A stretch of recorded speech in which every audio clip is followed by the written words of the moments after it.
میرے بیٹے کی لاش میرے سامنے ہر وقت نظر آتی رہتی ہے، اور کوئی کہہ رہا ہے خواب جھوٹا بیان کیتا سوں۔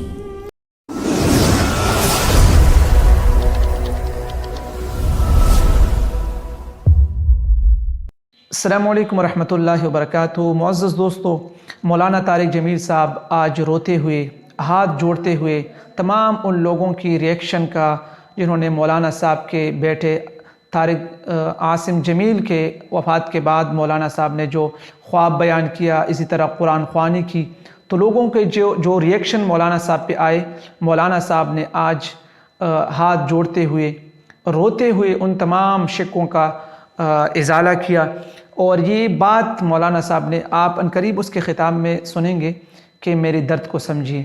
تو آئیے بنا ٹائم ویسٹ کے مولانا طارق جمیل صاحب کی اس دردمندانہ اور عاجزانہ درخواست کو سنتے ہیں۔ میرے بیٹے کی لاش میرے سامنے ہر وقت نظر آتی رہتی ہے، اور کوئی کہہ رہا ہے خواب جھوٹا بیان کیتا سوں، کوئی کہہ رہا ہے بیان کرنے والا کوئی جھوٹا ہے، کوئی کہہ رہا ہے قرآن خوانی کیوں کیتی سوں، یہ تو حرام ہے، کوئی کہہ رہا ہے دعا کیوں کروائی سوں۔ سارا حلال حرام ایتھے ہی رہ گیا۔ ایک زخمی باپ کے زخم پر پھنبا رکھنے کی بجائے میں نے بڑے انسان زندگی میں صدمے دیکھتا ہے، ناگواریاں دیکھتا ہے، میں نے بڑی بڑی ناگواریاں دیکھی، لیکن عاصم کی ناگواری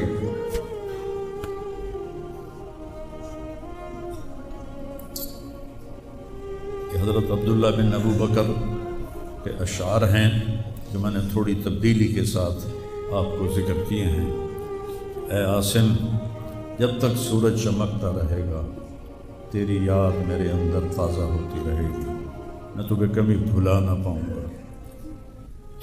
اے عاصم، دن ہو یا رات ہو تیری یادوں سے میرا بسیرا ہو رہا ہے، میرا دل تجھ میں دن میں بھی اٹکا ہوا ہے، رات کو بھی اٹکا ہوا ہے۔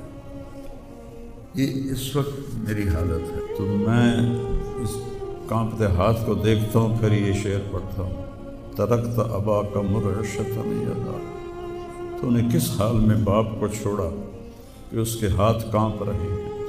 وَأُمُّكَ لَا تُسِيغُ لَهَا شَرَابًا، اور تیری ماں کا سینہ اتنا گھٹ گیا ہے کہ اس کے اندر پانی بھی نہیں جا رہا، جو سب سے آسانی سے چلا جاتا ہے۔ یہ کیفیت ہو ماں باپ کی، اور کوئی مولانا اٹھ کے تبصرے کر رہا ہو، کوئی مفکر اٹھ کے تبصرے کر رہا ہو، بتاؤ میرے اوپر کیا گزری ہو۔ اس لیے میرے نبی نے فرمایا کہ زبان کو روکنا ساری شریعت کا خلاصہ ہے۔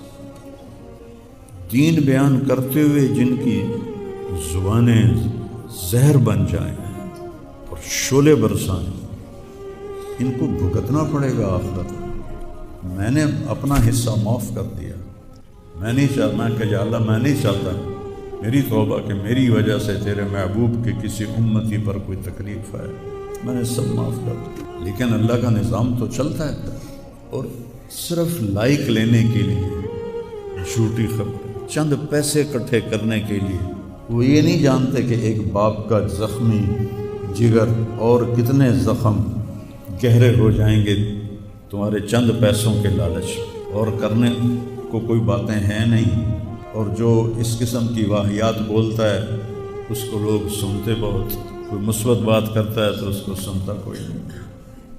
میں نے اپنا دکھ آپ کے ساتھ شیئر کیا ہے، اور آپ کو نصیحت کرتا ہوں اپنی زبان کی حفاظت کریں۔ میرے نبی نے کبھی ممبر پہ کھڑے ہو کر کسی کو برا بھلا نہیں، عبداللہ بن ابی کو بھی برا بھلا نہیں کہا، مجلس میں بیٹھ کر کسی کو برا نہیں کہا، اور تو یہ کرتا ہے، مرتے دم تک آپ نے یہ کسی کو نہیں کہا۔ کسی کی کمی بھی دیکھی تو نظریں جھکا لیں، اس کی کمی کو اچھالا نہیں۔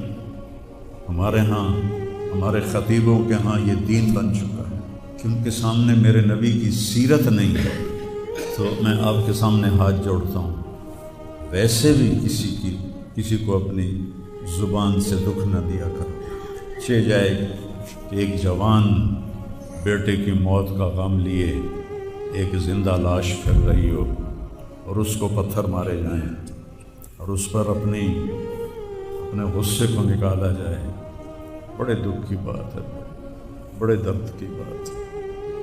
یہ ہماری قوم کی گراوٹ کی انتہا ہے، گراوٹ کی میں تو اس وقت پاگل تھا، جہاں سے مجھے کسی نے جھوٹا خواب بھی سنایا تو میں نے تسلی لی کہ شکر ہے میرا بیٹا، جوان بیٹے کو اللہ نہ تنوں اٹھاون دے ویلا وکھاوے، اللہ تنوں اٹھاون دا ویلا نہ وکھاوے۔ تو جو تار سے نکلی ہے وہ دھن سب نے سنی ہے، جو ساز پہ بیت گزری ہے وہ کس دل کو پتہ ہے۔ یہ تو وہی جانتا ہے جس پہ یہ صدمہ گزرتا ہے، وہی جانتا ہے جس کا جگر ٹوٹے ٹوٹے ہوتا ہے۔ اوروں کو کیا پتہ کہ اولاد، جوان اولاد کا، اور میرا بچہ یہ اتنا نیک تھا، کبھی غیبت نہیں کرتا تھا، کبھی غیبت نہیں کرتا، کسی سے نفرت نہیں کرتا تھا، کسی کی غیبت کرنے نہیں دیتا تھا، کسی کی برائی کرنے نہیں دیتا تھا۔ یعنی اس کی آپ بات سنو کہ یا اللہ جن جن لوگوں نے پاکستان کو لوٹا ہے اس میں جتنا میرا حصہ لوٹا ہے میں نے سب کو معاف کیا۔ ایسے اخلاق والا بچہ میرا مر جائے اور مجھ پر تان و طنز ہو رہا ہو، قرآن خوانی کیوں کرائی، کفر کر دیتا ہے، اسلام ہی چوں نکل گیا۔ یہ دیوبندی بریلویوں نے آپس میں لڑ کے پوری امت کا دھولیا بگاڑ کے رکھ دیا۔ خطیبوں نے، میں صحیح علماء کی بات نہیں کر رہا، خطیب چاہے دیوبندی کے ہوں، چاہے اہل حدیثوں کے ہوں، چاہے وہ بریلویوں کے ہوں، چاہے وہ شیعوں کے ہوں، سوائے نفرت کی آگ بھڑکانے کے ان کے پاس اور کوئی موضوع کوئی نہیں۔ نئی گاڑی میں کوئی غریب آدمی کو بٹھاتا نہیں ہے، وہ نئی فارچونے میں وہ پاگل کو بٹھاتا تھا۔ یہ بھی مذاق بنا دیا لڑکے، ہائے ہائے